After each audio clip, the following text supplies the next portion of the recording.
প্রিয় দর্শক, আসসালামু আলাইকুম। Welcome back to my channel, another new video. প্রিয় দর্শক, আজকে আমরা শুনবো হযরত মুসা আলাইহিস সালাতু ওয়াস সালামের জীবনী থেকে এক টুকরো কাহিনী। হযরত মুসা আলাইহিস সালাতু ওয়াস সালাম কিভাবে বিবি সাফুরাকে বিবাহ করার আদেশ পেয়েছিলেন। ভিডিও শুরু করার আগে নাহিদি 23 পরিবারে যদি আপনি নতুন হয়ে থাকেন, অবশ্যই লাইক করবেন, কমেন্ট করবেন, সাবস্ক্রাইব করে পাশে থাকবেন। তো শুরু করা যাক আজকের ভিডিও।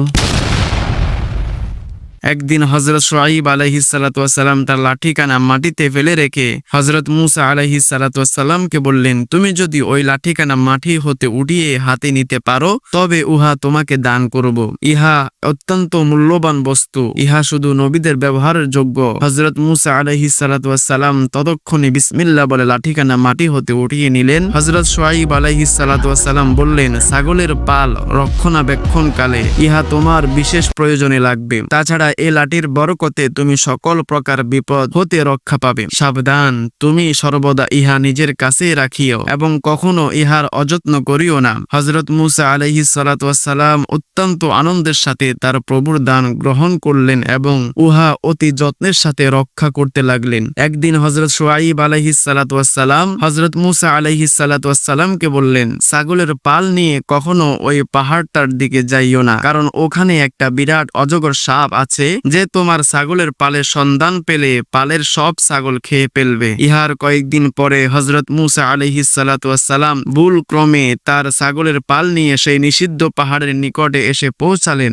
পরক্ষণে হযরত শুআয়ব আলাইহিস সালাতু ওয়াস সালামের নিষেধ বাণী স্মরণ হওয়ায় ওই স্থানে অধিক পরিমাণে কচি কাঁচা ঘাস ছিল বলে তিনি অনেক চেষ্টা করেও ছাগলগুলিকে সেখান হতে ফিরিয়ে নিতে পারলেন না। অবশেষে তিনি সেই মাঠেই ছাগলগুলিকে চড়িতে দিয়ে তার লাঠিখানা মাটিতে রেখে বললেন, হে লাঠি, যদি অজগর আমার ছাগল খেতে আসে তবে তুমি তাকে মেরে ফেলিও। এই কথা বলে তিনি লাঠিখানা পাশে রেখে গাছের ছায়ায় ঘুমিয়ে পড়লেন। ছাগলগুলি মাঠে ঘাস খেতে লাগলো। কিছুক্ষণ পরে একটা ভীষণ অজগর বের হয়ে ছাগলের পালের দিকে আসতে উদ্যত হতেই হযরত মুসার লাঠিখানা আরেকটা অজগরে পরিণত হয়ে আসলো। অজগরটিকে মেরে ফেললো। তারপর উহা পুনরায় লাঠি হয়ে হযরত মুসা আলাইহিস সালাতু ওয়াস সালামের পাশে পড়ে রইল। হযরত মুসা আলাইহিস সালাতু ওয়াস সালাম নিদ্রা হতে জাগরিত হয়ে অজগরকে মৃত অবস্থায় পড়ে থাকতে দেখে অত্যন্ত খুশি হলেন এবং বাড়ি গিয়ে হযরত শুআয়ব আলাইহিস সালাতু ওয়াস সালামকে সব কথা খুলে বললেন। এবারে হযরত শুআয়ব আলাইহিস সালাতু ওয়াস সালামের আরো দৃঢ় বিশ্বাস জন্মিল যে মুসা আলাইহিস সালাতু ওয়াস সালাম ভবিষ্যতে নিশ্চয়ই নবী হবেন। হযরত মুসা আলাইহিস সালাতু ওয়াস সালাম 4 বছর হযরত শুআয়ব আলাইহিস সালাতু ওয়াস সালামের বাড়িতে অবস্থান করার পর একদিন হযরত শুআয়ব আলাইহিস সালাতু ওয়াস সালাম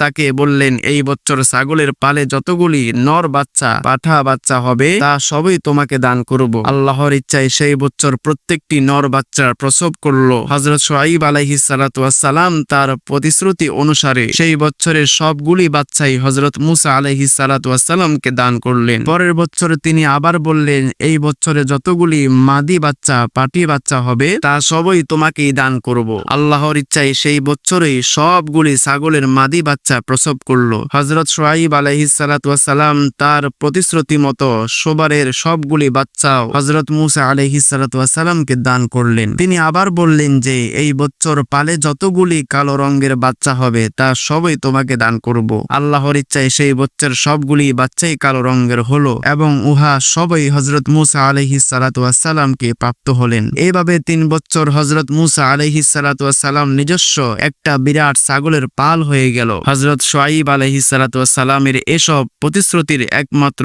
উদ্দেশ্য ছিল হযরত মুসা আলাইহিস সালাতু ওয়াস সালামকে পরীক্ষা করা। এই পরীক্ষায় পরে তিনি সম্পূর্ণরূপে নিশ্চিত হলেন যে হযরত মুসা আলাইহিস সালাতু ওয়াস সালাম ভবিষ্যতে একজন নবী হবেন। তারপর 8ম বছরে তিনি তার কন্যাকে সাফুরাকে হযরত মুসা আলাইহিস সালাতু ওয়াস সালামের সাথে বিবাহ দিলেন। সুবহানাল্লাহ।